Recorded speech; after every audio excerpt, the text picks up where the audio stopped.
She means nothing to me." The words echoed through the crack in the door, each syllable a blade sliding between Kestrel's ribs. She stood frozen in the shadowed corridor, her hand still raised to knock, her heart shattering into pieces too small to ever reassemble. Alpha King Draven's voice carried the same cold authority it always did. "Tell the council, tell them all. The Shadowborn is a political arrangement, a convenience, nothing more." She heard murmurs of agreement, laughter even. Kestrel's wolf howled inside her chest, a sound of such raw anguish that she pressed her palm against her sternum to contain it. He'd chosen her just yesterday at the offering ceremony. Tomorrow, they would sign the contract. In 3 days, she would become his queen. And already, she meant nothing. She stepped back from the door on silent feet, her shadowborn grace ensuring no one heard her retreat. No one saw the tear that slipped down her cheek, tracing the crescent-shaped scar that marked her as cursed. She'd known, hadn't she? From the moment he'd chosen her, she'd known it couldn't be real. Shadowborns weren't wanted. They were tolerated at best, destroyed at worst. But some foolish part of her had hoped. What Kestrel didn't hear, what she couldn't have known, was what Draven said next, after the door clicked shut behind her retreating footsteps. "And if any of you threaten her, if any of you so much as look at her wrong, I will tear out your throats and mount your heads on the castle gates." His eyes blazed with something far more dangerous than indifference, something that looked terrifyingly like love. The offering ceremony was where wolves went to beg. Kestrel had spent 23 years avoiding this fate, 23 years hiding in the shadows of her father's estate, pretending she didn't exist, hoping that if she was quiet enough, small enough, invisible enough, they might forget what she was. But you couldn't hide a crescent scar forever. And you couldn't outrun a curse. The great hall of Valdris Castle stretched before her, cavernous and cold, its stone walls hung with banners bearing the silver wolf sigil of the royal pack. Hundreds of wolves had gathered to witness the ceremony, their combined scents creating an overwhelming tapestry of musk and anticipation and barely concealed disdain. 37 women stood on the raised platform. 37 unmated females who had failed to secure a place in any pack through traditional means. Too old, too scarred, too poor, too wrong in some fundamental way that made them unmarketable in the brutal economy of wolf society. Kestrel was the 38th. She stood at the very end of the line, as far from the torchlight as possible. Unlike the others, she didn't wear bright colors to attract attention or bare her neck in practiced submission. She wore a high-collared dress of deepest black, her dark hair arranged to fall across the left side of her face, partially obscuring the mark that had ruined her life. "Shadowborn," someone whispered from the crowd. "What's she doing here?" "Lord Ashford's cursed daughter. I heard she killed her own mother coming out of the womb. They should have drowned her at birth. That's what they did in the old days." Kestrel kept her gaze fixed on the floor. She'd heard it all before. The whispers, the accusations, the fear dressed up as righteous concern. Shadowborns were wolves born during a blood eclipse, marked by the gods, or demons, depending on who you asked, with a crescent scar somewhere on their body. Legend said they brought death to any pack foolish enough to claim them. Legend said a lot of things. The truth was simpler and more painful. Shadowborns were convenient scapegoats. When crops failed, blame the Shadowborn. When pups fell ill, blame the Shadowborn.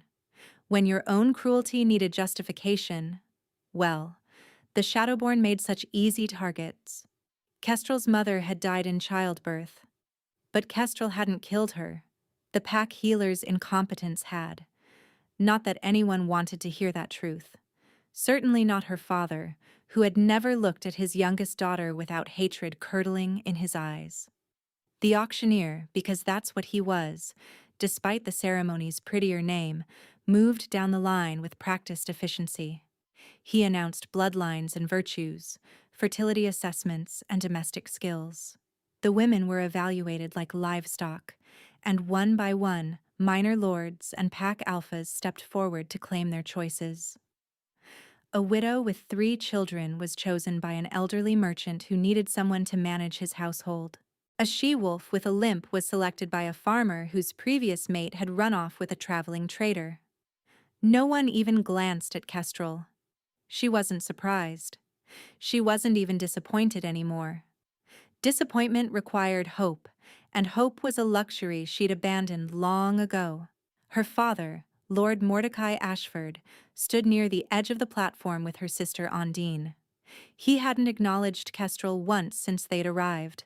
When the offering ended with no takers, and it would, he'd finally have legal grounds to exile her.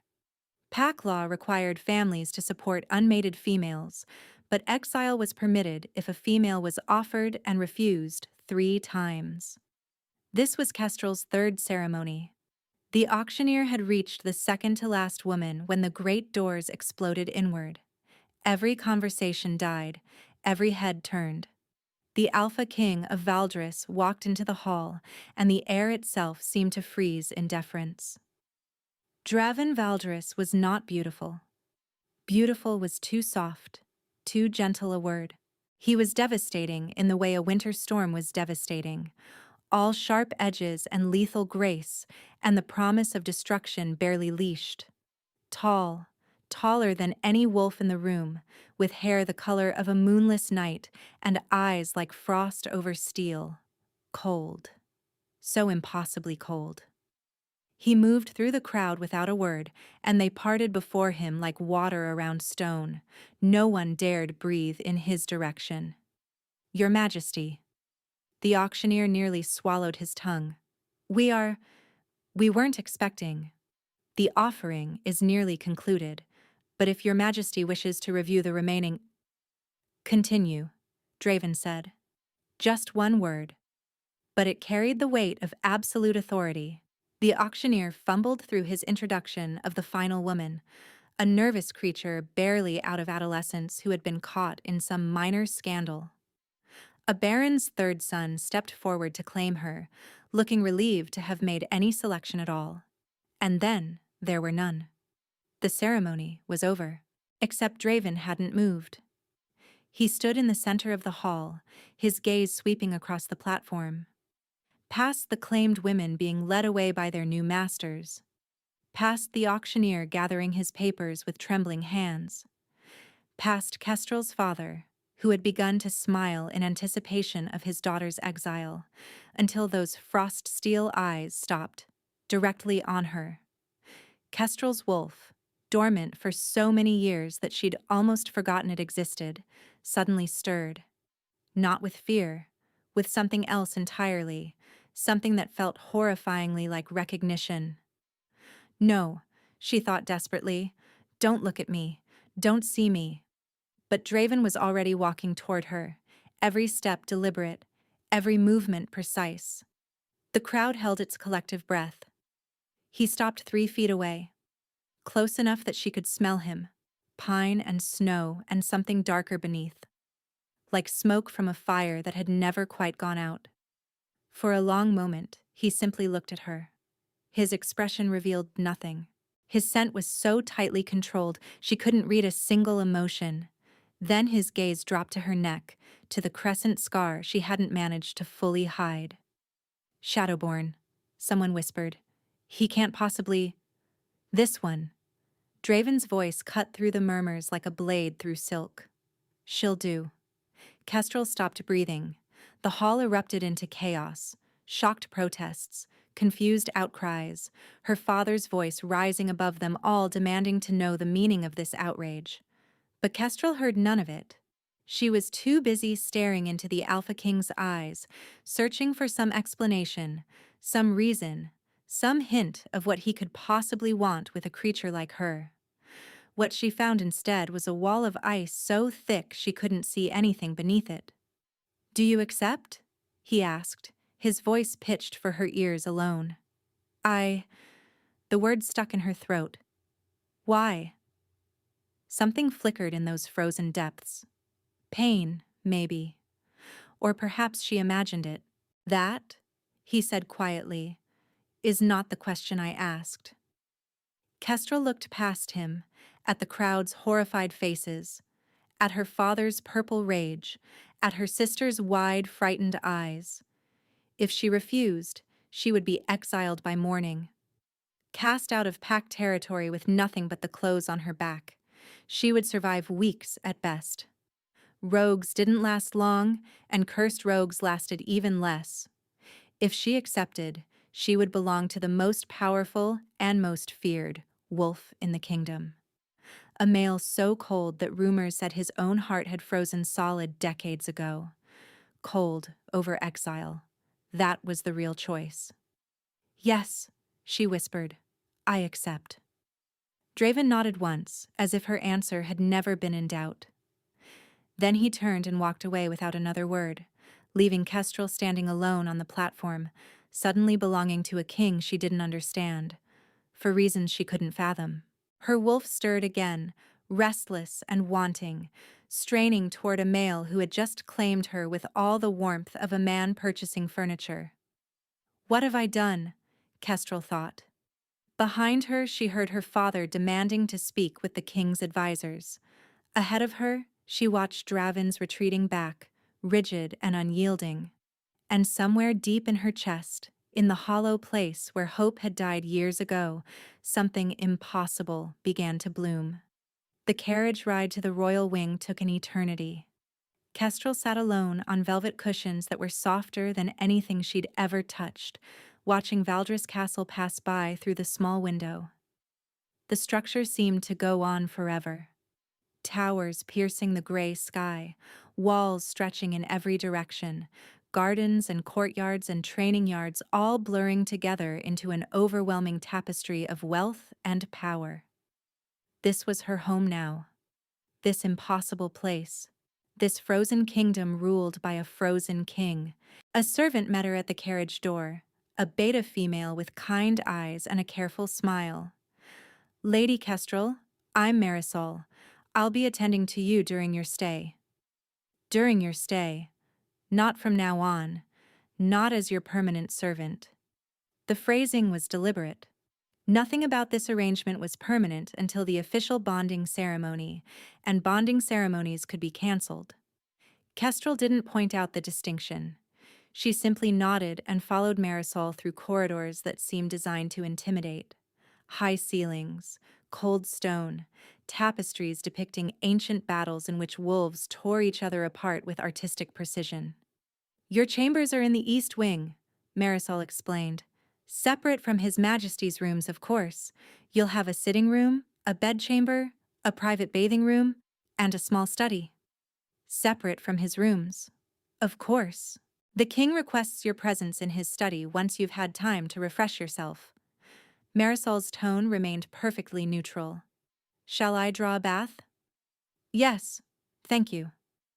The chambers were beautiful. That was the only word for them. Soaring windows overlooking a winter garden, a fireplace large enough to stand in, furniture that looked like it cost more than her father's entire estate. Kestrel bathed quickly, too anxious to enjoy the heated water or the rose-scented oils Marisol provided. She dressed in the plainest of the gowns laid out for her. Deep green velvet with a modest neckline, and arranged her hair to fall across her scarred cheek. Then she stood before the mirror and tried to prepare herself for whatever came next. He chose me, she reminded herself. Whatever his reasons, he chose me over everyone else. That has to mean something. But another voice, darker and more familiar, whispered, or it means you're the only one desperate enough to accept whatever terms he offers. Marisol led her through more corridors until they reached a heavy oak door guarded by two stone-faced soldiers. One knocked. A voice within commanded them to enter. Kestrel's heart hammered as she stepped inside. The study was large but surprisingly warm, a fire crackling in the hearth despite the summer season. Bookshelves lined every wall, crammed with volumes in languages she didn't recognize. Maps covered a massive desk, and standing by the window, backlit by gray afternoon light, was the Alpha King. He didn't turn as she entered, just stood there, a dark silhouette against the pale sky, radiating that same impossible coldness she'd felt in the great hall. "Leave us," he said. Marisol bowed and retreated, the door clicking shut behind her. Silence stretched between them. 10 seconds. 20. A full minute in which neither of them moved. Finally, he turned. Up close, in private, he was somehow even more overwhelming. Those frost-steel eyes swept over her with clinical precision, cataloging details, revealing nothing of his thoughts. "Sit," he said. She sat in the chair nearest the fire, grateful for its warmth. Draven remained standing, his posture rigid, his hands clasped behind his back. "I will explain this once. I expect you to listen carefully and ask questions only when I've finished. Do you understand?" "Yes, Your Majesty. I need a queen." The words came out flat, emotionless. Not a true mate, not a love match. A political arrangement that satisfies the council's demands while ensuring I maintain control of my kingdom. You will serve that purpose. Kestrel's stomach dropped. She'd expected something like this, but hearing it stated so baldly still hurt in ways she hadn't anticipated. "The council has been pressuring me to mate for years," Draven continued. "They've paraded an endless stream of noble daughters before me, each one more politically connected than the last, each one representing a faction that would gain power through marriage to the crown." He moved to his desk, picking up a document covered in dense script. "I won't give any faction that advantage, but I also cannot remain unmated indefinitely. The council would eventually find grounds to challenge my rule."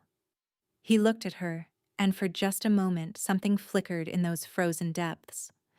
A Shadowborn solves both problems.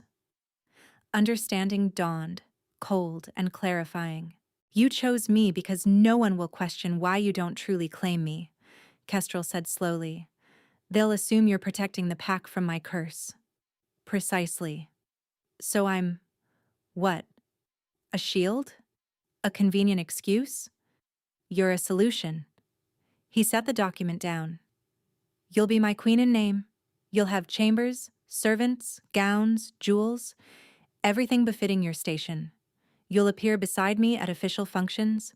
You'll project an image of royal partnership." "And in private?" His expression didn't change. "In private, we will have no relationship whatsoever. Separate chambers, separate lives. I will never mark you, never claim you, and never touch you in any way." Kestrel should have felt relief. This was exactly what she should want. Safety without intimacy, protection without vulnerability. No risk of growing attached to someone who would inevitably come to resent her curse. So why did his words sting like salt in an open wound? "And if I conceive an heir?" she asked. "The council will expect—" "You won't." Draven cut her off. "As I said, I will never touch you." "Then how?" "I have time. Years, perhaps decades. Wolves live long lives, and councils can be managed." His jaw tightened almost imperceptibly. "By the time alternative arrangements become necessary, this will no longer be your concern." "This will no longer be your concern." The dismissal was absolute. "You should know," Kestrel said carefully, "that I have no political connections, no wealth, no powerful family who will support your rule. My father would celebrate my death." "I'm aware." "Then what possible benefit? You're a Shadowborn." For the first time, something almost like emotion flickered across his face. "You've survived 23 years of persecution and hatred, and you still held your head high on that platform today. You didn't beg. You didn't weep. You didn't try to hide what you are." Kestrel blinked. "I did try to hide what I am. I wore my hair to cover my scar. But you didn't lie. You didn't deny it when the whispers started." He studied her with unsettling intensity. "You stood there and endured. That kind of strength is rare." She didn't know what to say to that. It didn't feel like strength. It felt like numbness, the dead-eyed resignation of an animal that had been beaten too many times to fight back. The contract. Draven picked up the document again and held it toward her. Read it. Consider it. I'll expect your answer by morning. Kestrel took the papers with trembling fingers. And if I refuse? Then you'll be returned to your father, and the offering results will stand. You'll be exiled by week's end. He paused. That is not a threat, simply a statement of fact. Cold over exile. Again and again, the same impossible choice. I don't need until morning, Kestrel said. I accept. Draven's eyes narrowed. You haven't read the terms. I've read enough. She met his gaze, drawing on every ounce of the strength he seemed to think she possessed. You're offering me safety, protection, a place in the world. In exchange, I agree to ask nothing of you, to expect nothing, to be nothing except a convenient political solution. Something shifted in his expression. She couldn't read it. That's accurate, he said slowly. Then I accept. She stood, clutching the contract against her chest. I've been nothing my entire life, Your Majesty. At least this way, I'll be nothing in comfort. For a long moment, he simply stared at her. Then, so quietly she almost missed it, he murmured, That's the first time anyone's accepted my terms without protest. Perhaps I'm the first person who understood them. He looked away, something like discomfort flickering across his features. Marisol will show you to your chambers. The official contract signing will take place tomorrow before the council. Your family will be summoned as witnesses. My father will be furious. Your father will be silent, or he will be removed from the proceedings. Draven's gaze swept to Kestrel. You belong to the crown now. Whatever power he held over you is gone. The words should have been comforting. Instead, they just reminded Kestrel how alone she truly was. She curtsied, a formal gesture she'd never mastered, and turned toward the door. Lady Kestrel. She paused, her hand on the doorknob. The bonding ceremony will take place in 3 days, Draven said. After that, certain expectations will arise. The pack will watch how I treat you, how you treat me. There can be no hint that this arrangement is anything other than a normal royal match. I understand. I need you to understand something else. His voice dropped, taking on an edge that made her wolf shiver. In public, I will treat you with the respect owed to a queen, but I will also treat you with distance, coldness even. There can be no suggestion that I harbor any personal feelings for you, because that would undermine the political purpose of our arrangement. Yes. Kestrel nodded slowly. Then I will match your distance, Your Majesty. I will be the perfect ice queen. She pulled open the door and stepped through, her head held high, her wolf howling silently in her chest. She'd made it 3 steps down the corridor when she heard it. A door had been left ajar behind her, not the study, but an adjoining chamber. Through the gap, voices drifted. Cannot believe you actually went through with it. A male voice, sharp with disbelief. A Shadowborn, Draven? The council is already spinning this into a narrative of instability. Let them spin. The king's voice, cold as ever. Lord Severin is demanding an audience. He's claiming the selection was rigged, that his daughter Lycia should have been. Severin can demand whatever he likes. And when he demands to know why, when he asks what possible value a cursed wolf could bring to the throne. A pause. Then, in a voice so devoid of emotion it barely sounded human. Tell him the truth. She means nothing to me. Kestrel's heart stopped. Nothing? The other male sounded skeptical. You walked past 100 qualified candidates. Nothing. Draven's voice cracked like ice breaking. Tell the council. Tell them all. The Shadowborn is a political arrangement, a convenience, a tool to manage their ambitions. Nothing more. She didn't hear the rest. She was already walking away, moving on silent shadowborn feet, her vision blurring with tears she refused to let fall. A tool. A convenience. Nothing. Of course, of course. What had she expected? Warmth? Kindness? Some hidden depth beneath all that ice? Stupid. So unbearably stupid. She'd spent her whole life being nothing to everyone. Why had she imagined, even for a moment, that a crown would change that?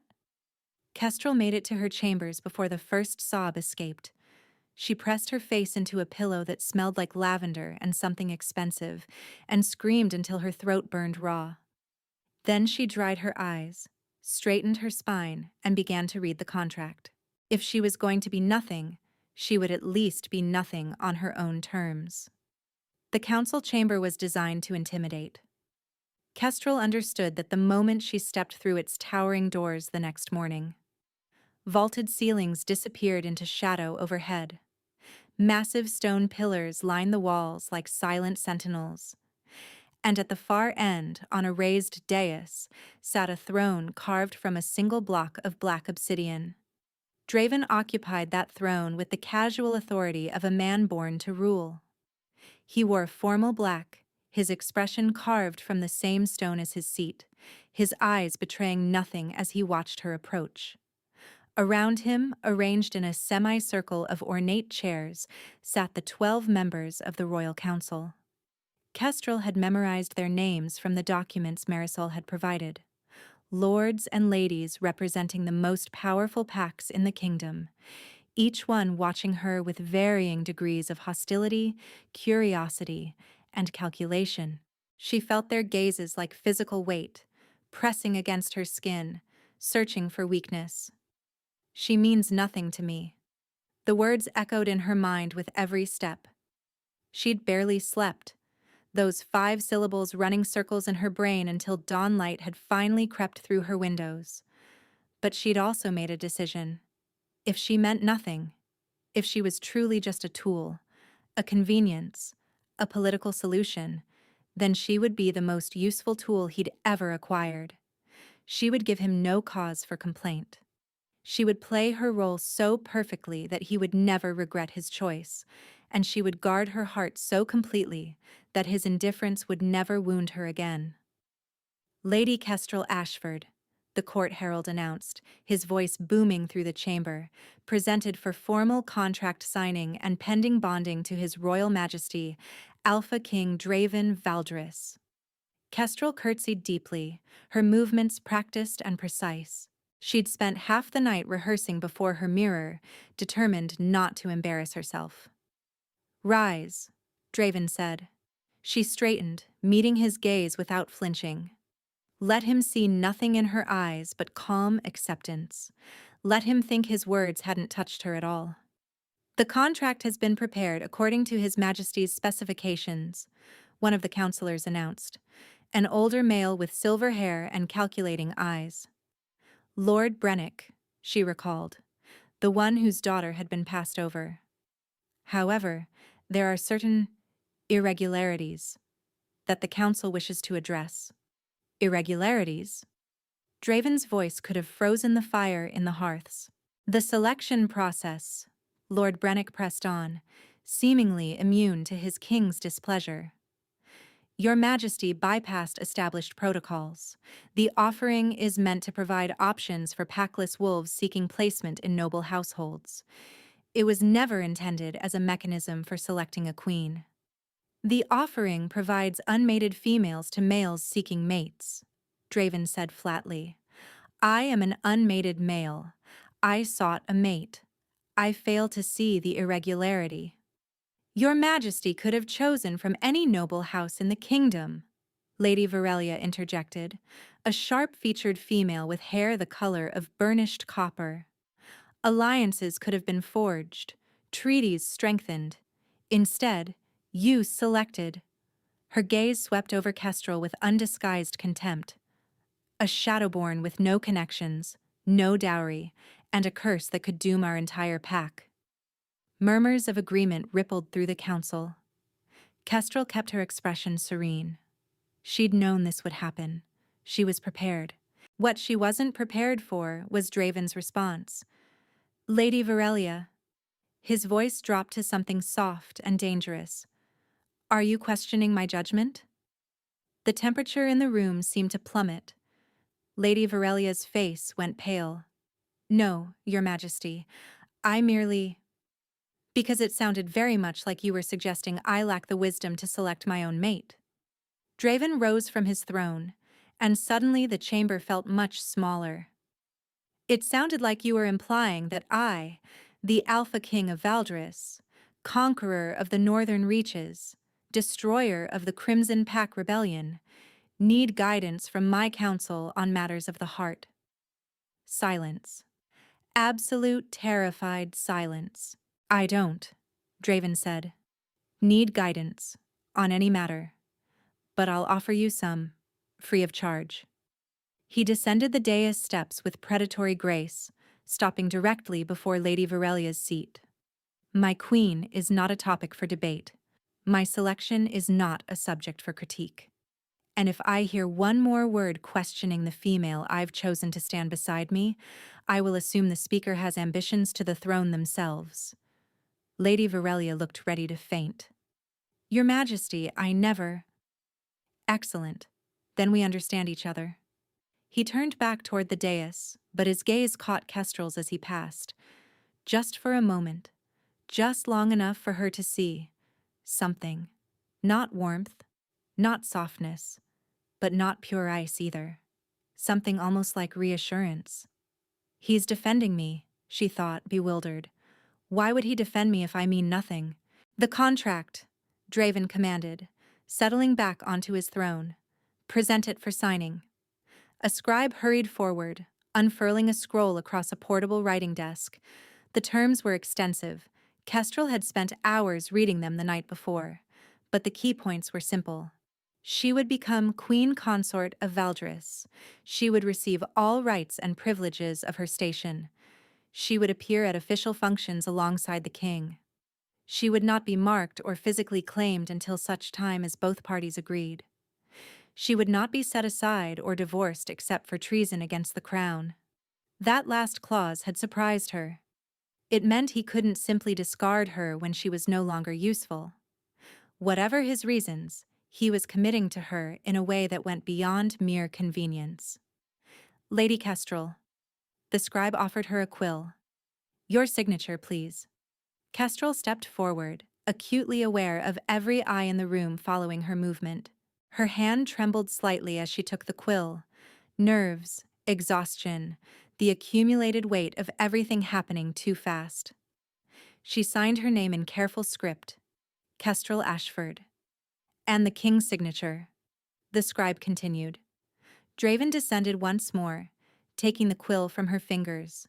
Their hands brushed, just barely, the lightest grays of skin against skin. And Kestrel felt a jolt of sensation so intense she nearly gasped. Cold. His touch was cold. Not cool, not merely lacking warmth, but genuinely, unnaturally cold. As if winter lived beneath his skin. She looked up, startled, but his expression betrayed nothing. He signed his name with a few decisive strokes, Draven Valdris, and handed the quill back to the scribe. It is done, the herald announced. Lady Kestrel Ashford is hereby contracted to Alpha King Draven Valdris. The bonding ceremony shall take place in 3 days' time. Polite applause scattered through the chamber. Kestrel caught Lord Brennick exchanging a dark look with Lord Severin, the male whose daughter had also been passed over. Their expressions promised trouble to come. One final matter, Lord Severin spoke up, his voice smooth as oil. The Ashford family should be permitted to witness this historic moment. I believe Lord Mordecai and Lady Ondine are waiting outside. Kestrel's blood turned to ice. Bring them in, Draven said. The doors opened and her father strode through, her sister trailing behind. Lord Mordecai Ashford was a big man, broad-shouldered and barrel-chested, with a face that might have been handsome before cruelty carved permanent lines around his mouth. He wore his finest clothes, trying to impress the court, no doubt, but nothing could disguise the hatred burning in his eyes as he looked at his youngest daughter. "Your Majesty," he bowed deeply, "I am honored to witness this momentous occasion." The way he said momentous made it sound like an obscenity. "Lord Ashford." Draven's voice gave nothing away. "You seem surprised by your daughter's fortune." "Not surprised, Your Majesty." Mordecai straightened, his smile sharp enough to cut. "I'm certain you have your reasons for selecting such an unusual bride.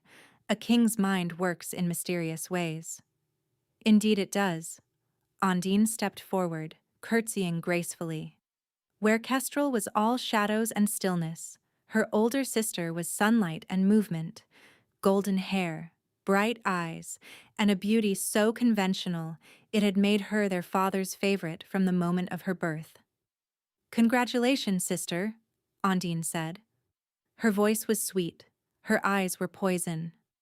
"I never imagined you'd ascend so high, though I suppose even a Shadowborn can be useful, in the right circumstances." Kestrel felt Draven's attention sharpen. "Lady Ondine," he said quietly, "you seem to have something you wish to say." Ondine's smile faltered. "Only that I'm happy for my sister, Your Majesty." Your happiness is noted." He looked at Mordecai. "Lord Ashford, the crown thanks you for producing such a resilient daughter. Her strength will serve Valdris well." Mordecai's jaw tightened. "Her strength?" "Yes." "You should be proud." "I am overcome with joy, Your Majesty." The words dripped with so much sarcasm that several counselors shifted uncomfortably. Kestrel saw Lord Brennick lean toward Lord Severin, whispered words passing between them.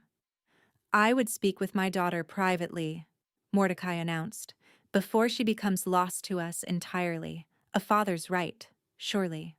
"No," Draven said. Mordecai blinked. "Your Majesty?" "Lady Kestrel is contracted to the crown. Any private conversations she has are at her discretion, not yours." Draven's gaze swept to Kestrel.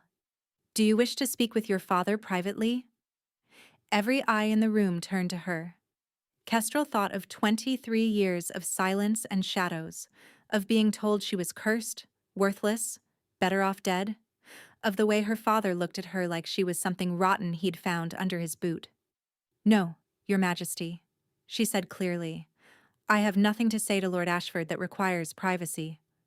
Mordecai's face purpled. "Then we're finished here," Draven said. "The contract is signed.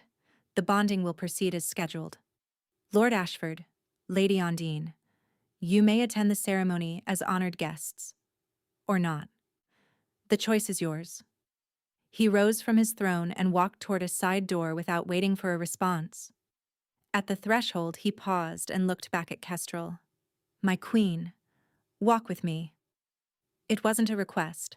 Kestrel followed, feeling her father's rage burning into her back with every step. They walked through empty corridors in silence, their footsteps echoing against cold stone. Kestrel kept 3 paces behind Draven, unsure of the protocol, unsure of everything. Finally, in a gallery lined with portraits of past kings, he stopped. "Your father hates you," he said without preamble. "Yes." "Why?" Kestrel hesitated. He wanted nothing from her. He'd made that clear. Why would he care about her history? But he was watching her, waiting. And something in his expression, some small fracture in all that ice, made her answer. "My mother died giving birth to me," she said quietly. "He blamed the Shadowborn curse, said I killed her just by existing." She touched her scarred cheek unconsciously. "My sister was 3 when I was born. She doesn't remember much of our mother, but she remembers enough to hate me too. I grew up being told I was the reason our family was broken." Draven said nothing. "I tried to be good," Kestrel continued, the words spilling out before she could stop them. "I tried to be quiet, helpful, and invisible. I thought if I was perfect enough, he might eventually see me as more than a curse, but nothing I did was ever enough." He enrolled me in every offering from the moment I turned 18. He wanted me gone. And your sister? Ondine was engaged once, to a nobleman named Corwin Teller. Kestrel's throat tightened. He was kind to me, the only person who ever was. When he died in a hunting accident, Ondine blamed me, said my curse must have touched him. Did it? No. The word came out fierce. I never even touched him. I barely spoke to him. But Shadowborns make convenient scapegoats. When anything goes wrong, we're always the first to blame. Silence stretched between them. When Kestrel finally looked up, she found Draven watching her with an expression she couldn't read. Your father will try to undermine you, he said finally. He'll whisper poison to anyone who listens. He'll tell stories about your curse, your past, anything he thinks might damage your position. I know. I won't let him succeed. Kestrel blinked. Why? Because you're mine now. The words came out low, almost possessive. Whatever his reasons for hating you, whatever stories he spreads, you belong to the crown, and I protect what's mine. Her heart did something strange in her chest. A flutter, a crack in the wall she'd built around herself. Don't, she warned herself. He doesn't mean it the way it sounds. You're a possession, remember? A tool, a convenience. She means nothing to me. Thank you, Your Majesty, she said carefully. Draven. What? When we're alone, call me Draven. He looked away, and for just a moment she thought she saw discomfort flicker across his features. Formality becomes tiresome. Draven, she repeated softly. Something shifted in his expression, something that almost looked like pain. The bonding ceremony, he said, abruptly changing the subject. There are certain expectations. The pack will want proof that the match is genuine, public displays of unity. I understand. I'll need to touch you. The words came out stiff, reluctant. Hold your hand. Perhaps your waist. Nothing inappropriate, but contact will be necessary. I understand, she said again. It will mean nothing. His voice hardened. Don't misinterpret it. She means nothing to me. I won't, Kestrel promised. He nodded once, sharply, and walked away without another word. Kestrel stood alone in the gallery, surrounded by portraits of dead kings, wondering why a man so determined to feel nothing had looked. Just for a moment, like he was fighting desperately not to feel everything. Behind her, hidden in the shadows of an alcove, a figure watched her walk away. Lord Severin smiled, his eyes glittering with calculation. The Shadowborn Queen had weaknesses. Obvious ones, and weaknesses could be exploited. The morning of the bonding ceremony dawned gray and cold, as if the sky itself knew what kind of marriage was about to take place. Kestrel stood before the mirror in her chambers, while Marisol and 2 other attendants worked their quiet magic. They'd woven silver threads through her dark hair, arranged it in an elaborate crown of braids that swept away from her face. Her gown was deep violet, Valdres royal colors, with a neckline that dipped lower than anything she'd ever worn. The crescent scar on her cheek was fully visible. Your Majesty, Marisol said softly, if you'd prefer, we could arrange your hair to cover... No. Kestrel's voice surprised her with its steadiness. If I'm to be queen, they'll see what I am eventually. Better to face it now than hide forever. Marisol's eyes warmed with something that might have been respect. As you wish, Your Majesty. The walk to the great hall felt like walking toward her own execution. Guards flanked her, their faces impassive, their presence simultaneously protective and imprisoning. Whispers followed her through every corridor. Look at her face, the curse mark. His Majesty must be mad. Or desperate. Perhaps there's something wrong with him. Kestrel kept her chin high. Let them whisper. Let them stare. She was done shrinking. The great hall had been transformed. Thousands of candles blazed from every surface, their light catching on silver decorations, on the polished stone floor, on the massive wolf sigil hanging behind the obsidian dais. The entire court had gathered. Nobles in their finest clothes, common wolves pressed against the walls for a glimpse of their new queen. Counselors arranged in formal rows like judges at a trial. And at the center of it all, waiting before the ancient altar stone, stood Draven. He wore black, as always, but this black was different. Formal, royal, edged with silver embroidery that caught the candlelight and made him look like something carved from shadow and moonlight. His pale eyes found hers across the crowded hall, and Kestrel felt that same jolt of awareness she'd experienced every time their gazes met. She means nothing to me. She clutched the words like armor, protection against the treacherous flutter in her chest. The ceremony was ancient, steeped in traditions older than the castle itself. The high priestess, a female so old she seemed made of parchment and patience, spoke words in the old tongue that Kestrel barely understood. Something about bonds and duty and the joining of two wolves before the eyes of the moon goddess. Then it was time for the claiming marks. Your hands, the priestess instructed. Draven extended his palm. After a moment's hesitation, Kestrel placed her hand in his. His skin was ice, colder even than before, so cold it almost burned. Kestrel couldn't suppress her gasp. Draven's fingers tightened around hers, a warning squeeze. The priestess bound their wrists together with a silver cord, chanting words that seemed to vibrate in Kestrel's bones. Something stirred deep inside her, something primal and ancient. Her wolf rising to the surface for the first time in years. The binding words, the priestess commanded. Speak them. Draven turned to face her fully. His expression was stone, but this close, Kestrel could see tiny fractures in his composure. A muscle ticking in his jaw. A flicker of something in those frost-gray eyes. I claim you, he said, his voice carrying through the hall. As my mate, my queen, my partner in rule. Your enemies are my enemies. Your pain is my pain, from this moment until death separates us. Traditional words, ancient vows, empty of personal meaning. So why did they make her heart clench?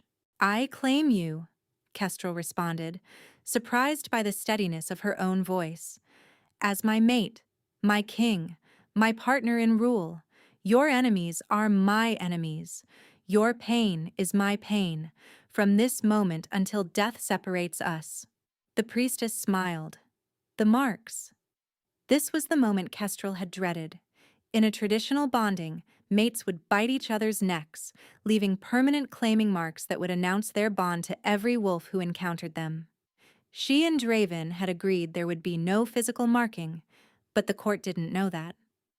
Draven leaned close, his lips brushing her ear.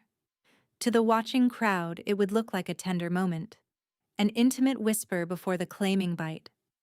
Trust me, he breathed, so quietly only she could hear. Before she could respond, his mouth descended to her neck. Kestrel tensed, expecting teeth.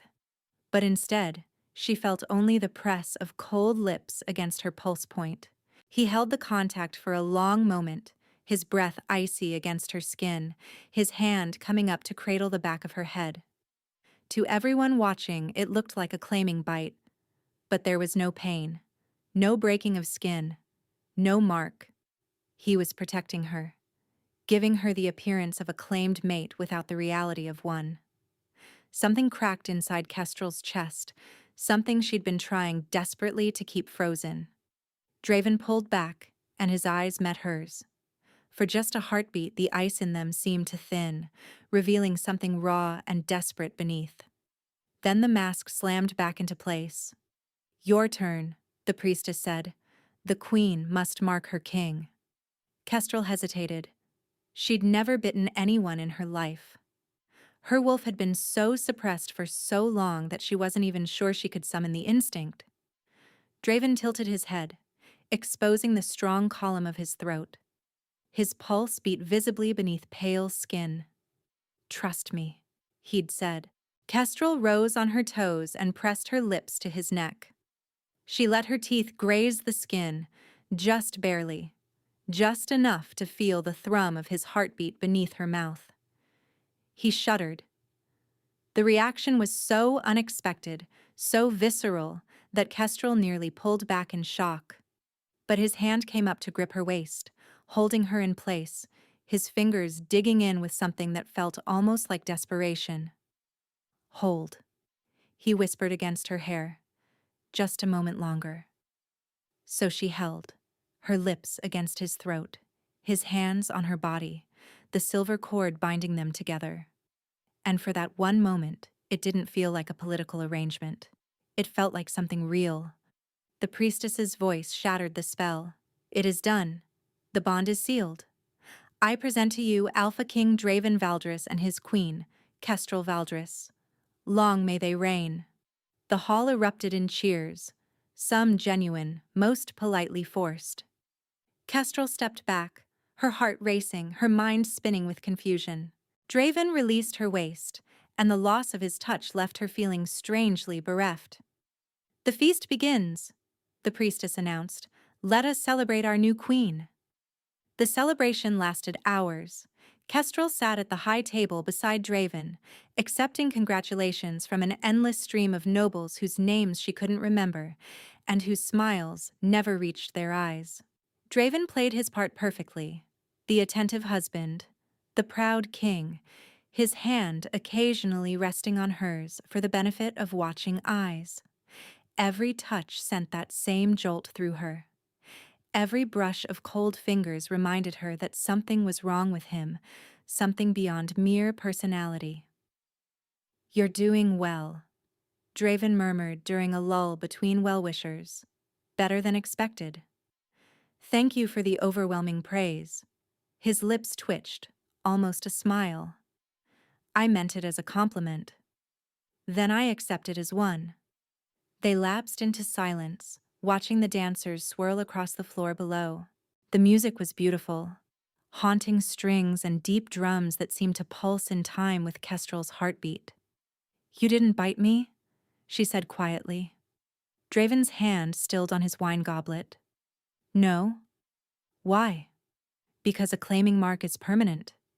He didn't look at her. "It cannot be undone. If circumstances change, if this arrangement no longer suits either of us, a mark would complicate separation. If this arrangement no longer suits either of us." The words should have reassured her. He was being practical, thinking ahead, and giving her an escape route. Instead, they just reminded her of her place. "Your Majesties." Lord Severin appeared before the high table, his smile smooth as poisoned silk. "Might I request the honor of a dance with our new queen?" Kestrel felt Draven tense beside her. "The queen is tired," Draven said flatly. "Perhaps another time."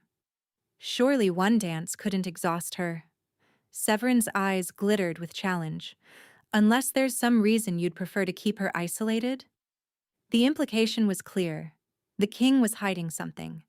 The Shadowborn queen was not fit for public interaction. Kestrel stood before Draven could respond. "I would be honored, Lord Severin." Draven's hand shot out, gripping her wrist. "Kestrel." It was the first time he'd used her name without her title. Something about the way he said it, urgent, almost pleading, made her pause. "One dance," she said quietly. "I can handle one dance." His jaw clenched, but he released her. Lord Severin led her onto the dance floor with exaggerated courtesy, positioning them where the entire court could watch. The music shifted to a slower tempo, intimate and swaying. "You're braver than I expected," Severin said as they began to move. "Most Shadowborns I've met are cowering creatures." "Most Shadowborns you've met have been given reason to cower." "True." His hand tightened on her waist. "Tell me, Your Majesty, do you know why the king truly chose you?" "I imagine you're about to tell me." "He needs a shield." Severin's voice dropped. meant only for her ears. His Majesty has difficulties, complications that make a traditional mating impossible. You're perfect for him. A female no one expects him to actually love, a shadowborn he can keep at arm's length without raising suspicion. Kestrel's stomach turned. And what complications would those be? Surely you've noticed. Severin smiled. The cold, the distance, the way he flinches from genuine connection. He leaned closer. Our king is cursed, Your Majesty, has been since birth. His touch brings winter. His love brings death. The words hit her like a physical blow. You're lying. Am I? Severin spun her, pulling her close as the music swelled. Ask him yourself. Ask him why he's never taken a mistress. Why every female who's shared his bed has woken with frostbite. Why his own mother died with ice in her veins when he was barely 3 years old. Kestrel's mind raced. The unnatural cold of his skin. The way he'd warned her again and again that their relationship would be nothing. The desperate edge she'd glimpsed beneath his frozen exterior. His love brings death. Even if that were true, she managed, what concern is it of yours? Because, Your Majesty, I believe you deserve to know what kind of monster you've married. Severin's smile sharpened. And because I believe you might be useful to those of us who think Valdris deserves a different kind of ruler. The music ended. Kestrel stepped back, her composure cracking around the edges. Thank you for the dance, Lord Severin. It was illuminating. She turned and walked away on legs that threatened to buckle. Behind her, she felt Severin's satisfied gaze following every step. And at the high table, Draven watched her approach with eyes that had gone completely, terrifyingly cold. The wedding chambers were not what Kestrel expected. She'd braced herself for cold stone and sparse furnishings, something befitting the frozen king who ruled this place. Instead, she found warmth. Thick carpets, roaring fireplaces, walls hung with tapestries depicting forests and running wolves under silver moonlight, and candles. Hundreds of them, their soft glow turning the room into something almost romantic. Someone went to a lot of trouble, she thought. Someone who isn't supposed to care. Marisol helped her out of the elaborate gown and into a nightdress of deep blue silk. The fabric was impossibly soft against her skin, finer than anything she'd ever worn. His Majesty commissioned it specifically for tonight, Marisol said, catching her expression. He was very particular about the color. Said it should match your eyes. Kestrel didn't know what to do with that information, so she filed it away alongside all the other contradictions that made up her husband. She means nothing to me, but he'd chosen a nightdress to match her eyes. His love brings death. But he'd held her at the altar like she was something precious. A knock at the connecting door made her heart lurch. Enter, she said, proud that her voice didn't shake. Draven stepped through, and Kestrel felt the temperature in the room drop despite the blazing fires. He'd changed from his formal attire into simple black trousers and a white shirt, unlaced at the throat. His feet were bare. His hair, usually so perfectly controlled, fell loose around his shoulders. He looked almost vulnerable. Marisol, he said, without looking at the attendant. Leave us. The maid curtsied and disappeared through the main door. They were alone. Lord Severin spoke to you, Draven said.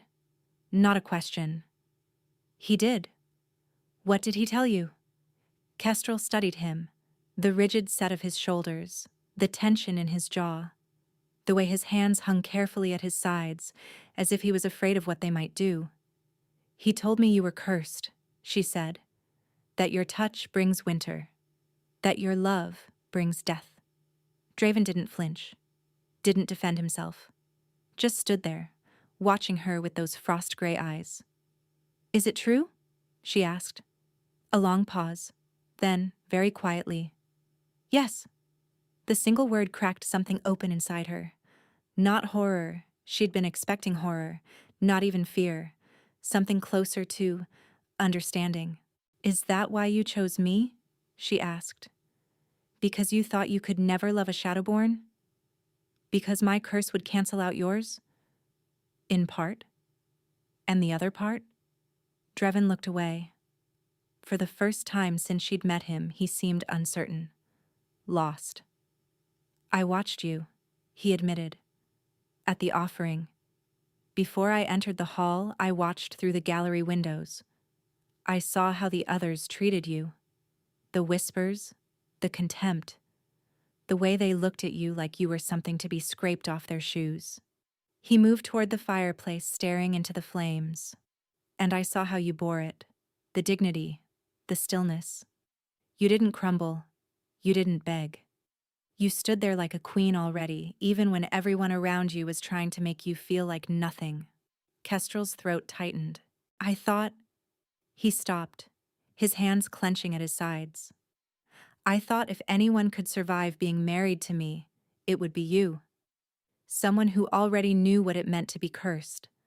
Someone who wouldn't expect warmth I cannot give. And the council? The political excuse? Real, but secondary. He turned to face her. I needed a reason they would accept, but the truth is simpler and more selfish. Which is? I'm tired. The words came out raw, exhausted. Tired of being alone. Tired of watching everyone I care about slowly freeze. I thought perhaps with you, I could have companionship, presence. Someone in the same room who wouldn't die from it. Kestrel absorbed this. The king of Valderis, the most powerful wolf in the kingdom, was lonely. So desperately lonely that he'd chosen a Shadowborn just to have someone who might survive his company. Lord Severin said your mother died, she said carefully. That you were 3 years old? Pain flashed across his features. My first memory is her face going blue, her skin cracking like ice. My father screaming at me to let go, but I couldn't. I didn't understand. I just wanted her to hold me. Oh, Draven. Don't. The word came out harsh. Don't pity me. I've survived 29 years with this curse. I'll survive 29 more. All I ask is that you don't pretend it isn't there. I wouldn't dream of it. Kestrel found herself moving toward him, drawn by something stronger than common sense. But neither will I pretend that your curse makes you a monster. He went very still as she approached. You should keep your distance. Should I? She stopped an arm's length away. You've touched me twice now. At the contract signing, at the altar. I'm not frozen. Brief contact is manageable, but extended touch, emotional connection. He shook his head. The curse strengthens with intimacy. The more I feel, the colder I become, the more dangerous. Then how are we supposed to... She gestured vaguely at the wedding chamber. There are certain expectations. I know. He looked almost sick.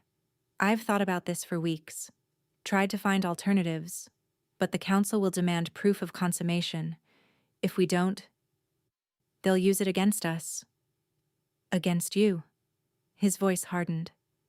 They'll say the king found his Shadowborn queen too repulsive to bed.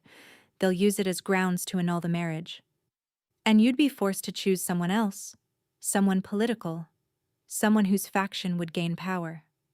Exactly. Kestrel considered this.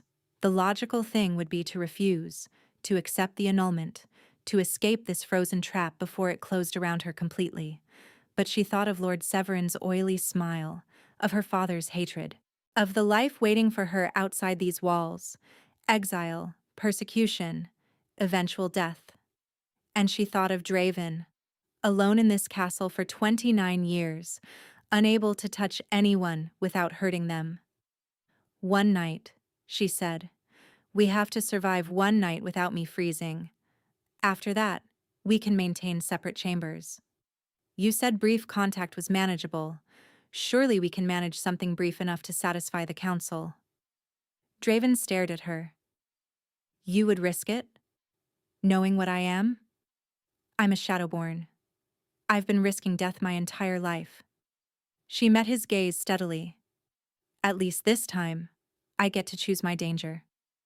Something flickered in his eyes. Something that looked almost like hope. There are techniques, he said slowly. Ways to minimize skin contact. Ways to keep the cold from transferring too deeply. Then teach me. He moved toward her with predatory grace, stopping so close she could feel the chill radiating from his body. Slowly, giving her every chance to retreat, he reached up and touched her cheek. Cold.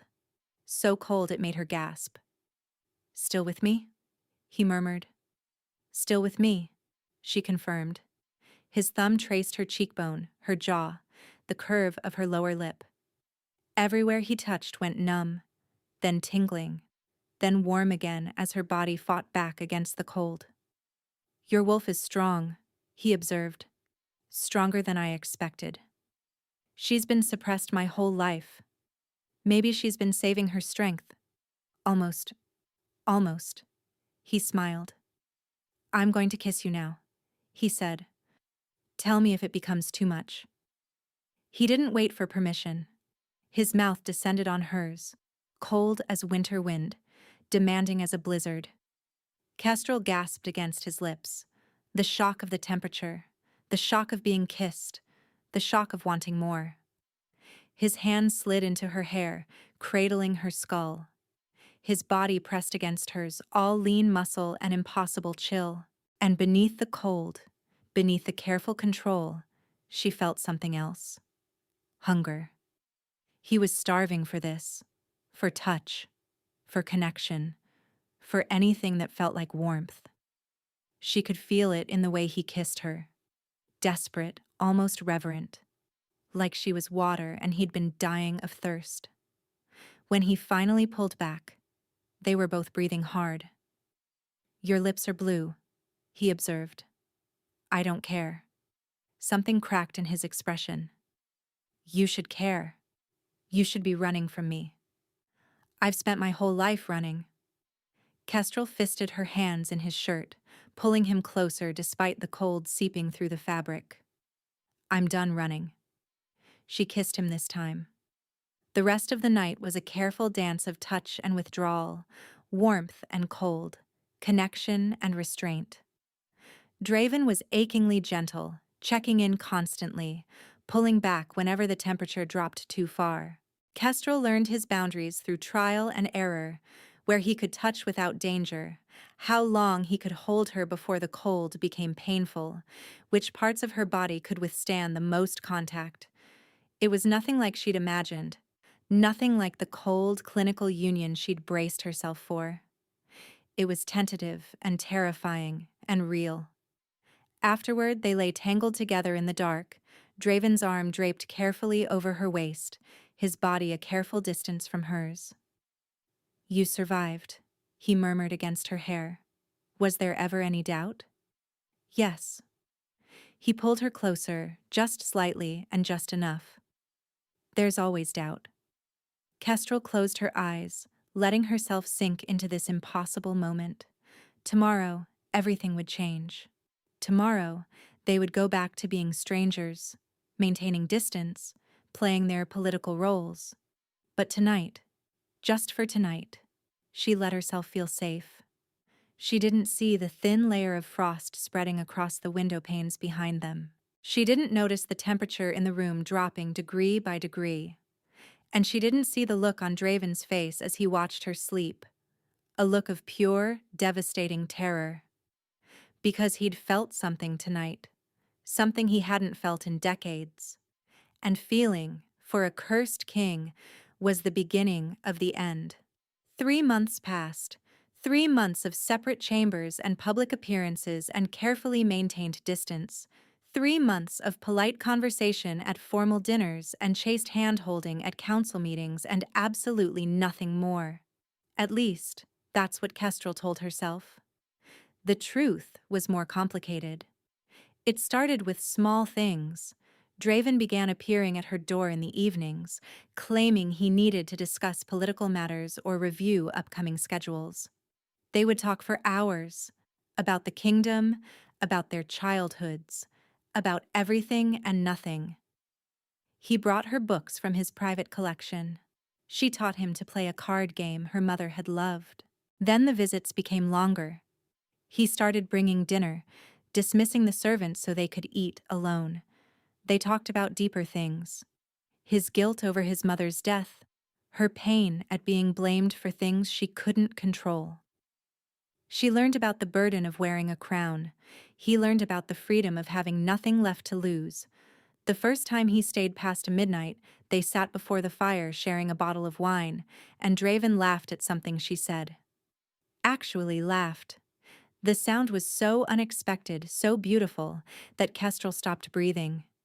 His face transformed when he laughed, the ice cracking, the frost thawing, something warm and alive emerging from beneath all that cold control. She fell in love with him in that moment, completely, helplessly, hopelessly. The second time he stayed past midnight, she woke up with his arms around her, his cold body pressed against her back, his breath a frigid whisper against her neck. He'd fallen asleep. For the first time in decades, he'd let his guard down enough to sleep in someone's presence. When he woke and realized what had happened, the look on his face nearly broke her heart. "I should go," he said, already pulling away. I shouldn't have. "Stay." One word. It stopped him cold. "Kestrel, stay," she repeated, "and please."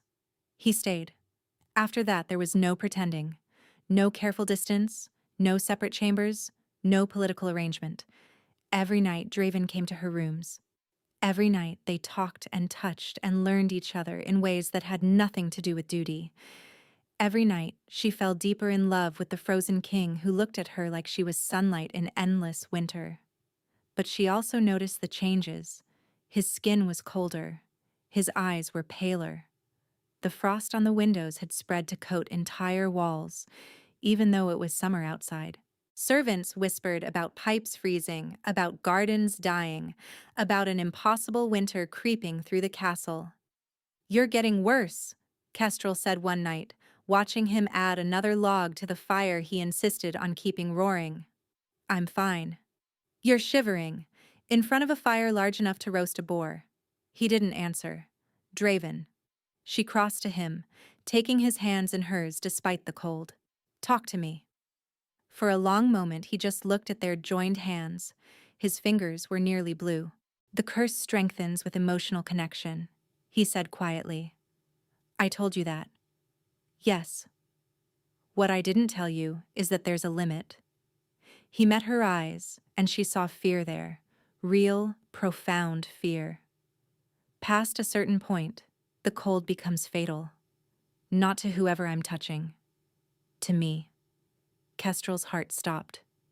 What? The curse is designed to make love impossible, not by killing the beloved. That would be too simple, too clean. His laugh was bitter. "No, the curse kills the one who loves. The more deeply I feel, the more the cold consumes me from the inside. Eventually, my heart will freeze solid." "How long?" "I don't know. Months. Weeks. It depends on—" He stopped, looking away. "On what?"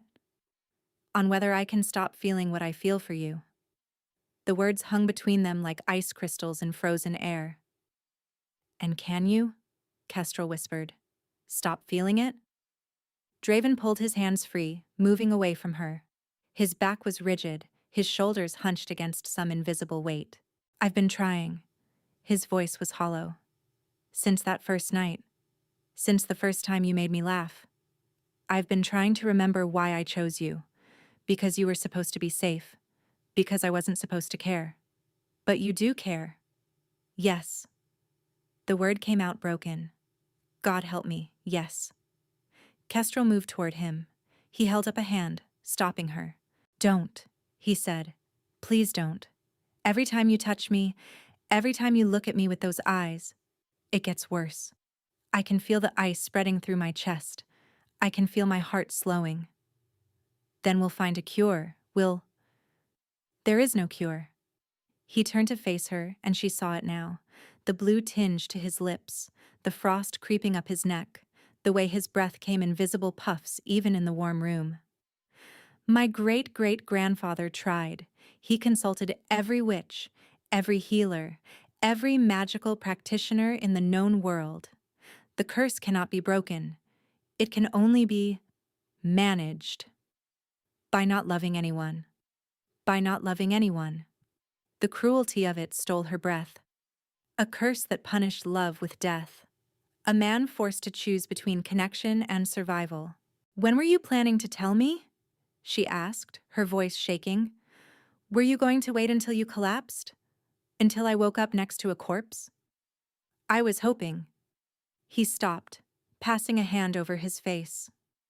I was hoping I could control it. That I could care for you without falling. Without falling in love. He didn't answer. He didn't have to. But you have, haven't you? Kestrel stepped closer despite his warning. You've fallen in love with me. Kestrel, please. Say it. She was in front of him now, close enough to feel the cold radiating from his body, close enough to see the frost spreading across his cheekbones like delicate lacework. Say it, Draven. Tell me the truth. His eyes met hers, gray ice over desperate flame. Yes, he breathed. I love you. I've loved you since the moment you told me being my queen was an honor. Since you stood before my council and refused to flinch. Since you kissed me back on our wedding night like I wasn't a monster. Kestrel's eyes burned with tears. You're not a monster. I'm a man who's going to die because he couldn't keep his distance. He laughed and the sound was terrible, ice cracking, hearts breaking. I tried so hard, Kestrel. I told myself you meant nothing. I told my council, my advisors, anyone who would listen. I thought if I said it enough times, it would become true. She means nothing to me. The memory of those words, overheard through a cracked door, hit her like a physical blow. But now she understood. Now she heard what she'd been too hurt to hear before. He hadn't been declaring indifference. He'd been begging himself to feel it. The night of the council meeting, she said slowly. When you told Lord Brennick, I meant nothing. I was trying to convince myself. His voice cracked. It wasn't working. Kestrel reached for him, but before her hands could make contact, Draven's eyes rolled back. His body convulsed. He collapsed. Draven! She caught him before he hit the ground, his weight nearly crushing her. His skin was ice. Not just cold, but ice. Actual frost forming on his arms, his chest, spreading across his throat toward his face. Help! Kestrel screamed. Someone help! The door burst open. Guards flooded in, followed by Marisol, her face white with terror. The king! Kestrel gasped, cradling his frozen body. Something's wrong. He collapsed. His heart. Marisol took one look and started shouting orders. Healers were summoned. Servants came running with warming blankets that seemed to have no effect, the room filled with chaos and fear and the awful, awful cold. But through it all, Kestrel held her husband's hand and refused to let go. Stay with me, she whispered, her tears freezing against her cheeks. Please, Draven. Please stay with me. He didn't respond. His heartbeat slowed, and the frost kept spreading. The royal healers worked through the night. Kestrel refused to leave Draven's side, even when they begged her to rest, even when exhaustion made her vision blur and her legs threatened to buckle. She sat beside his bed, holding his frozen hand, watching the frost creep further across his skin with every passing hour. By dawn, his lips were blue. By midday, ice crystals had formed in his hair. By evening, the healers stepped back with hollow eyes and shaking heads. There's nothing more we can do, Your Majesty, the head healer said gently. The cold is coming from within. We can warm his exterior, but his heart? She trailed off. His heart is freezing solid. At this rate, he has days, perhaps hours. No. Kestrel's voice cracked. No, there has to be something. Some spell, some remedy, some... The curse cannot be broken by conventional means. The healer's face was etched with genuine sorrow. I'm so sorry, Your Majesty. We've failed you both. The healers filed out, leaving Kestrel alone with her dying husband. She stared at his face, so beautiful, even now, even blue-tinged and frost-covered. 3 months ago, she would have laughed at the idea of loving this cold, distant king. 3 months ago, she would have accepted his death as inevitable, as just another cruelty in a life full of them. But that was before she knew him. Before the late-night conversations and shared laughter and the desperate way he kissed her, like she was the only warmth in his endless winter. Think, she commanded herself. There has to be something. The curse strengthened with emotional connection. The more he loved, the colder he became. If she could make him stop loving her. But even as the thought formed, she rejected it. She'd tried that with her own feelings, tried to guard her heart, tried to maintain distance. It hadn't worked. Love didn't respond to logic or self-preservation. And even if she could somehow make him hate her, would she want to? Would she want to watch the light die in his eyes, replaced by the cold indifference she'd once mistaken for his true nature? No. There had to be another way. Your Majesty. Kestrel turned to find Lord Severin standing in the doorway, his expression a careful mask of concern that didn't reach his eyes. Lord Severin. She didn't bother hiding her hostility. Now is not the time. On the contrary, now is precisely the time. He stepped into the room, closing the door behind him. The king is dying, and certain arrangements must be made. What arrangements? Succession, for one. Without an heir, the throne passes to the council's choice, and the council has already begun discussing candidates. Kestrel's blood ran cold. He's not dead yet. But he will be. Soon. Severin moved closer, his gaze fixed on Draven's frozen form. Unless, of course, someone intervenes. What are you saying? Severin smiled, that oily, calculating smile she'd come to despise. I'm saying, Your Majesty, that I know how to break the curse. The words hit her like a lightning bolt. That's impossible. The healers are limited by their conventional understanding. Severin's eyes glittered. But I have access to unconventional resources, ancient texts, forbidden knowledge, the kind of power that created the curse in the first place. If you knew how to break it, why haven't you come forward before? Because breaking the curse comes at a price. He stepped closer still, until he was standing directly beside her. A price I'm now prepared to discuss. Kestrel's stomach turned. What price? Support. When the time comes for new leadership, whether through the king's death or his abdication, I want your public endorsement. Your declaration that I would be the best choice to guide Valdres through whatever transition comes next. You want me to help you take his throne? I want you to help me save Valdres from the chaos of a power vacuum. Severin's mask of concern slipped, revealing naked ambition beneath. Draven has been a competent ruler, I'll grant, but his curse makes him vulnerable, unstable. The kingdom needs strength. Not a king who could collapse at any moment because he felt too deeply about a trade agreement. Get out. Consider carefully, Your Majesty. Without my help, he dies. With it, he lives. Diminished, perhaps, but alive. All I ask in return is, get out. Severin's expression hardened. You're making a mistake. My only mistake was listening to you for even one moment. Kestrel rose, putting herself between Severin and Draven's bed. Whatever knowledge you claim to have, whatever cure you're dangling, I don't believe you. I think you'd say anything to advance your position. Then he dies, and you lose everything. Severin shrugged, turning toward the door. But perhaps that's what you want. Perhaps the Shadowborn would prefer to be a widow than a wife. He was gone before she could respond.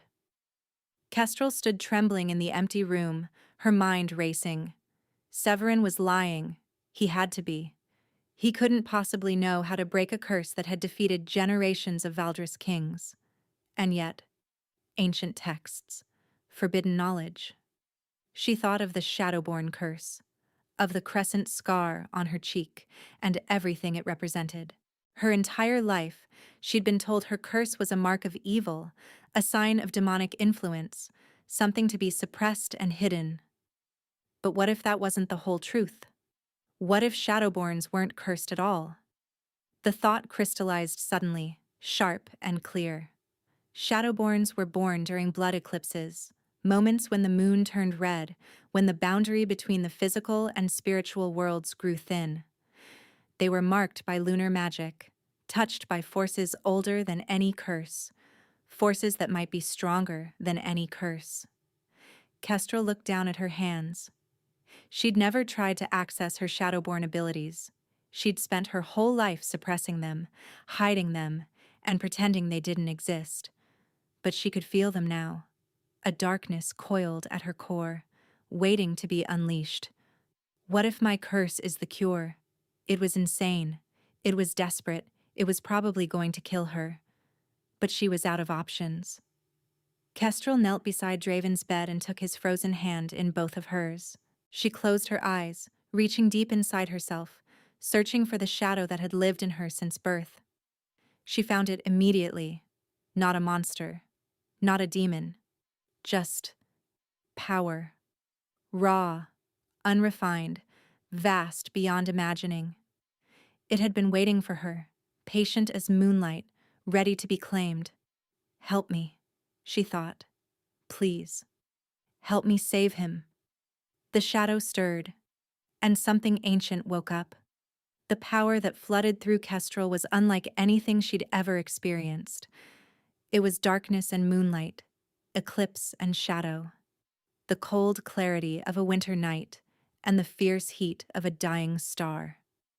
It filled her completely, stretching her from the inside, making her more than she'd ever been. She opened her eyes and saw the room transformed. Everything was limned in silver light, the bed, the walls, Draven's frozen form. She could see the curse now, actually see it. A web of ice magic wrapped around his heart, tendrils of ancient malevolence digging into his chest like parasitic roots, and she could see how to destroy it. Kestrel? The voice came from behind her. Kestrel turned to find Marisol standing in the doorway, her face white with shock. Your eyes? Marisol whispered. They're silver. Get out, Kestrel said. Her voice resonated strangely, layered with harmonics that weren't quite human. Get everyone out of this wing, now. Your Majesty, what are you— Now, Marisol, and no matter what you hear, no matter what you see, don't let anyone enter this room. The maid fled. Kestrel turned back to Draven. The frost had spread to cover his entire body now, transforming him into a sculpture of ice, a frozen monument to a curse that should never have existed. She placed her hands on his chest, directly over his heart. I don't know if you can hear me, she said quietly, but I need you to fight. Whatever happens next, don't give up. Don't let go. Then she unleashed her power. The darkness poured out of her like a flood breaking through a dam. It crashed against the curse with the force of a tidal wave, shadow against ice, moon against winter. The room shook, the walls cracked. Somewhere in the distance she heard screaming. But Kestrel held on. The curse fought back viciously. It was old, so old, crafted by a witch who had understood the deepest workings of magic and malice. It had been designed to be unbreakable, to punish love with death for all eternity. But it had never encountered a Shadowborn. Kestrel pushed deeper, her power tearing at the curse's foundations. She could see its history now, the bitter witch who had created it, the Valdris king who had wronged her, the generations of frozen hearts that had followed. She saw Draven's mother, dying with ice in her veins while her 3-year-old son screamed. She saw Draven himself, spending decades building walls around his heart, trying to survive a curse that punished his every attempt at connection. No more, she thought fiercely. This ends tonight. She gathered every ounce of power she possessed and pushed. The curse shattered. The backlash threw her across the room, slamming her against the far wall hard enough to crack stone. Pain exploded through her body, ribs broken, head spinning, blood trickling from her nose and ears. But she forced her eyes open in time to see the ice on Draven's body begin to melt. Water streamed off him, pooling on the bed, dripping to the floor. Color returned to his cheeks. His chest rose and fell with actual breath. His eyes opened. "Kestrel?" She tried to respond, but darkness was crowding at the edges of her vision. She'd given too much, pushed too hard. The power that had saved him was now devouring her from within. "Kestrel!" She heard him scrambling off the bed, heard his footsteps crossing the room, felt his hands, warm hands, actually warm, cradling her broken body. "What did you do?" he demanded, his voice ragged with fear. "What did you do?"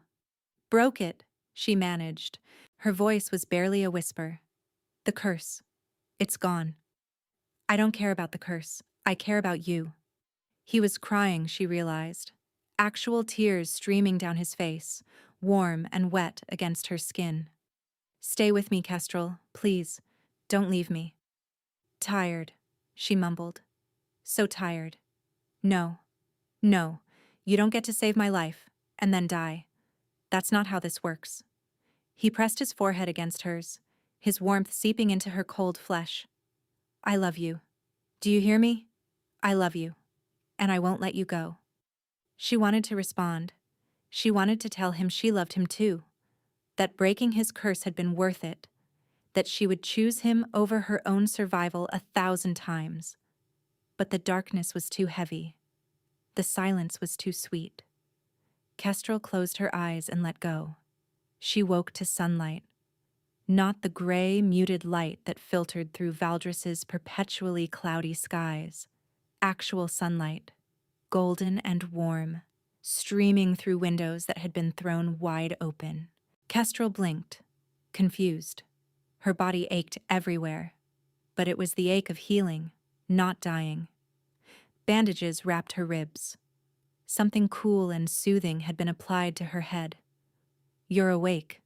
She turned her head and found Draven sitting beside her bed, looking exhausted and terrified, and more beautiful than she'd ever seen him.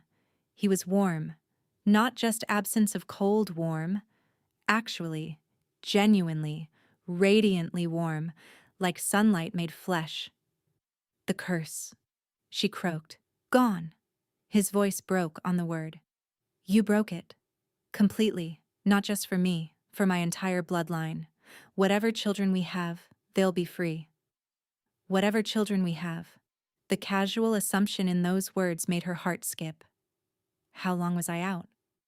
3 days. He took her hand, and the warmth of his touch made her want to weep. 3 days of not knowing if you'd wake up. 3 days of watching you lie there like...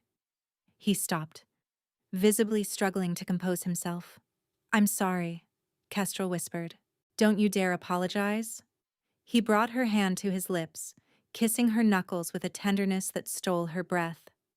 "You saved my life. You saved my entire family line. You broke a curse that has tormented my ancestors for 7 generations.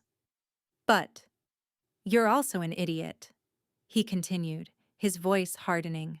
"A beautiful, brave, completely insane idiot who almost died performing magic she'd never used before to save a man who told his entire court she meant nothing to him." Kestrel laughed, then winced as her ribs protested. "When you put it that way, it does sound pretty foolish." "It sounds heroic." He leaned closer, his eyes burning into hers. "It sounds like the kind of thing a true queen would do. Not a political arrangement, not a convenient solution. A queen who loves her king enough to sacrifice everything for him." I do love you, Kestrel said softly. I know you didn't want me to. I know it was supposed to be. He kissed her.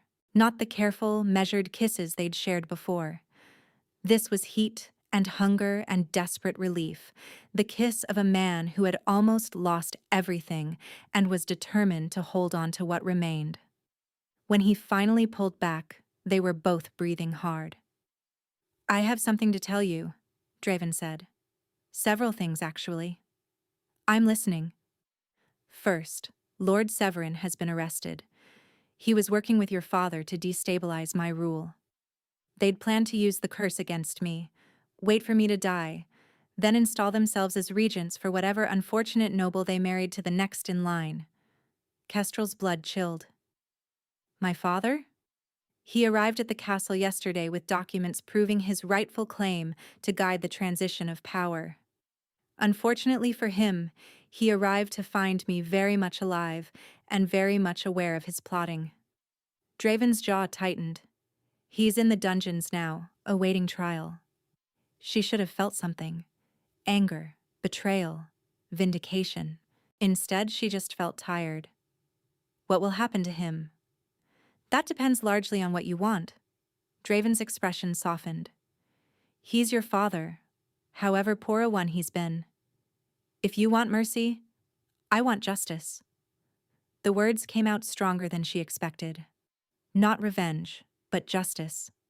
For my mother, who he blamed for my curse. For me, for 23 years of persecution for something I couldn't control. For whatever other victims his cruelty has created. Draven nodded slowly. Then justice he shall have. And Ondine? My sister? She testified against him. At Kestrel's shocked expression, Draven almost smiled. Apparently, discovering that her father had plotted to murder the king and exploit her sister's position was too much even for her loyalty. She's asked to speak with you, when you're ready. She says she has much to apologize for. Kestrel absorbed this. Her sister, who had hated her for so long, choosing truth over family loyalty. It didn't erase the years of cruelty, but it was a beginning. You said several things, she reminded him. What else? Draven's expression grew serious. I owe you a public declaration. What do you mean? The night before the contract signing, I told Lord Brennick you meant nothing to me. I said it to protect myself, to convince myself I wasn't falling for you, but the words were still spoken. And you overheard them. Kestrel's throat tightened. You knew? Marisol told me. She saw you in the corridor afterward. Saw your face. Pain flickered across his features. I should have corrected the lie immediately. Instead, I let my fear keep me silent. Draven. No, let me finish. He stood, moving to the window, silhouetted against the sunlight. Tomorrow, the entire court will gather for a formal announcement. They believe they're coming to witness my recovery and thank the healers for their efforts. But that's not what's happening. He turned to face her, and his expression made her heart stop.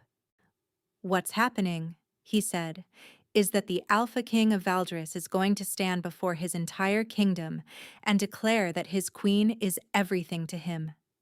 That she saved his life through the power of her love. That she is not a curse or a convenience or a political arrangement, but the most important person in his world. Tears blurred Kestrel's vision. You don't have to. I want to. He crossed back to her bedside, taking her hand again. I spent months lying to my court, to myself, to you. Tomorrow I tell the truth. And every day after that, for the rest of our lives, I tell the truth again. He leaned down, pressing his forehead against hers. You mean everything to me, Kestrel. Everything. She reached up, cupping his warm, actually warm, face in her hands.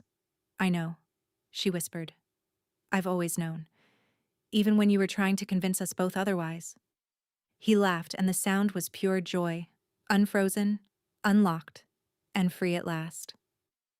I love you, he said. I love you too. Outside, the sun continued to shine over Valdres, melting the last traces of impossible winter. And inside, a cursed king and a shadow-born queen held each other, finally understanding what neither had believed possible. Love had won. The great hall of Valdres Castle blazed with celebration. Kestrel stood beside her husband, one hand resting on the swell of her belly, watching the dancers swirl across the polished floor. Everything was different now. The perpetual gray skies had cleared, the gardens bloomed with flowers that hadn't grown in decades, and the castle itself seemed warmer, lighter, as if breathing freely for the first time. "What are you thinking?"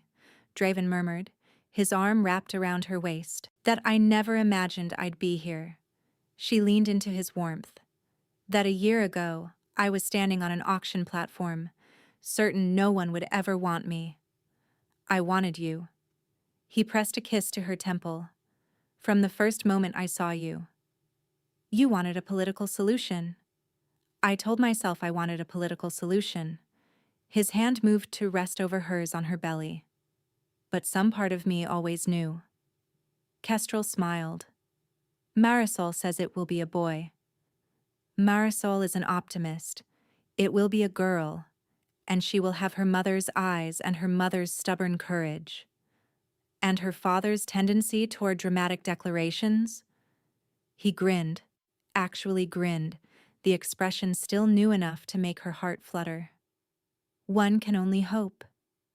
Across the hall, Kestrel spotted her sister Ondine talking with a group of young nobles.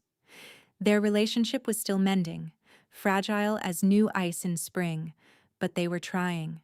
Monthly letters had become weekly visits. Accusations had become apologies, then understanding, then something approaching genuine sisterhood. Their father rotted in a distant prison, stripped of title and lands. Kestrel had not visited him. She doubted she ever would. "Your Majesties." Lord Brennick appeared before them, his manner much changed from the hostile counselor who had once challenged Draven's choice. "The delegation from the Southern Territories has arrived. They're most eager to discuss the new trade agreements." "Tell them we'll receive them tomorrow," Draven said. "Tonight is for celebration, not negotiation." Brennick bowed and retreated. "He's almost polite now," Kestrel observed. "Amazing what a demonstration of power will do for people's manners." Draven's eyes sparkled. "They all watched you break a 7-generation curse through sheer will. Even the ones who still fear Shadowborns are too awed to show it." "I don't want them to fear me." "No, but a little healthy respect doesn't hurt." He turned her to face him fully, his hands settling on her hips. "Dance with me." "Here? Now? Where else? When else?" He pulled her closer. "I spent 30 years avoiding touch. I intend to make up for lost time." They danced. Not the formal, measured steps of state functions, but something slower, more intimate. Draven held her close, his warmth seeping through her gown, his heartbeat steady against her cheek. Around them, courtiers watched with varying degrees of fascination and joy. The king who had once radiated cold now radiated love. The Shadowborn who had been deemed worthless now carried the future of the kingdom in her womb. "I need to tell you something," Kestrel murmured. "Hmm?" "A year ago, in this very hall, you told your council I meant nothing." She pulled back to meet his eyes. "I was listening. I heard every word." Draven's expression flickered with old pain. "I know. I was devastated," she continued. "I thought my heart would break.